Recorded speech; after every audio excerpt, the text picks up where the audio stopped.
ಕೆಲವು ಸಲ ಪಾರ್ಲರ್ಗೆ ತಕ್ಷಣಕ್ಕೆ ಹೋಗೋಕ್ಕಾಗಲ್ಲ. ಅವಾಗ ಮನೆಯಲ್ಲೇ ವ್ಯಾಕ್ಸ್ನ ಹೇಗೆ ಪ್ರಿಪೇರ್ ಮಾಡ್ಕೋಬಹುದು ಅಂತನ್ನೋದನ್ನ ಇವತ್ತು ನಾನು ತೋರಿಸ್ಕೊಡ್ತೀನಿ ನಿಮಗೆ. ತುಂಬ ಈಸಿಯಾಗಿ ಮಾಡ್ಕೋಬಹುದು. ಬನ್ನಿ ನೋಡೋಣ ಹೇಗೆ ಮಾಡೋದು ಅಂತ. Welcome to the channel beauty and health care. ಈಗ ಸ್ಟವ್ ಮೇಲೆ ಒಂದು ಪಾತ್ರೆ ಇಟ್ಬಿಟ್ಟು ಒಂದು ಗ್ಲಾಸು ಸಕ್ಕರೆ, ಅಂದರೆ 1/4 kg ಇಡ್ಸೋಂಥ ಗ್ಲಾಸ್ ಇದೆಯಲ್ಲ, ಅದರಲ್ಲಿ 1 ಗ್ಲಾಸ್ ಸಕ್ಕರೆನ ಇದಕ್ಕೆ ಹಾಕ್ಕೊಳ್ಳಿ. ಸಕ್ಕರೆ ಮುಳುಗುವಷ್ಟು ನೀರನ್ನು ಹಾಕ್ಕೊಳ್ಳಿ.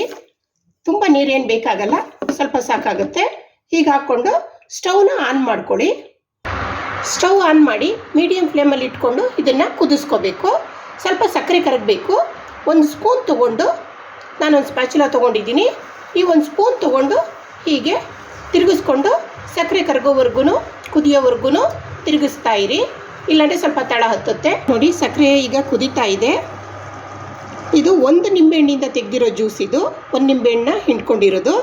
ಇದನ್ನು ಇವಾಗ ಇದಕ್ಕೆ ಹಾಕೋಣ. ಇಷ್ಟೇ ಇಂಗ್ರೀಡಿಯೆಂಟ್ಸು, ಇನ್ನೇನು ಹಾಕೋ ಆಗಿಲ್ಲ ಇದಕ್ಕೆ.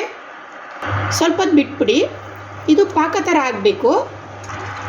ನೋಡಿ, ಈಗ ಇದು ಚೆನ್ನಾಗಿ ಬಬಲ್ಸ್ ಎಲ್ಲ ಬಂದು ಚೆನ್ನಾಗಿ ಕುದೀತಾ ಇರುತ್ತೆ. ಇವಾಗ ಇದನ್ನು ನಾವು ಸ್ವೀಟ್ಗೆಲ್ಲ ಹೇಗೆ ಪಾಕ ಚೆಕ್ ಮಾಡ್ತೀವಲ್ಲ, ಹಾಗೆ ಸ್ವಲ್ಪ ತೊಗೊಂಡು ಇದನ್ನು ಇದರಲ್ಲಿ ಒಂದು ಪ್ಲೇಟಲ್ಲಿ ನೀರು ತೊಗೊಂಡು ಹೀಗೆ ಪಾಕನ ಹಾಕಿ ನೋಡಿದ್ರೆ ಅದು ಹೀಗೆ ಕೂತ್ಕೋಬೇಕು. ನೋಡಿ ಹೇಗೆ ಕೂತ್ಕೊಂಡಿದೆಯಲ್ಲ, ಹೀಗೆ ಕೂತ್ಕೊಂಡಿದೆ ಅಂದರೆ ಇದು ಆಗಿದೆ ಅಂತಲೇ ಅರ್ಥ.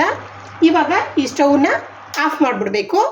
ನೆಕ್ಸ್ಟ್ ವಿಡಿಯೋನಲ್ಲಿ ನಾನು ಮನೆಯಲ್ಲೇ ಸಿಗೋಂಥ ವಸ್ತುಗಳಲ್ಲಿ ಹೇಗೆ ಇದರಿಂದ ವ್ಯಾಕ್ಸಿಂಗ್ ಮಾಡ್ಕೋಬೇಕು, ಕೈಗಾಗಲಿ ಕಾಲ್ಗಾಗಲಿ ಅಂತ ಹೇಳಿ ನಾನು ತೋರಿಸ್ಕೊಡ್ತೀನಿ. ವಿಡಿಯೋನ ಲೈಕ್ ಶೇರ್ ಮಾಡಿ.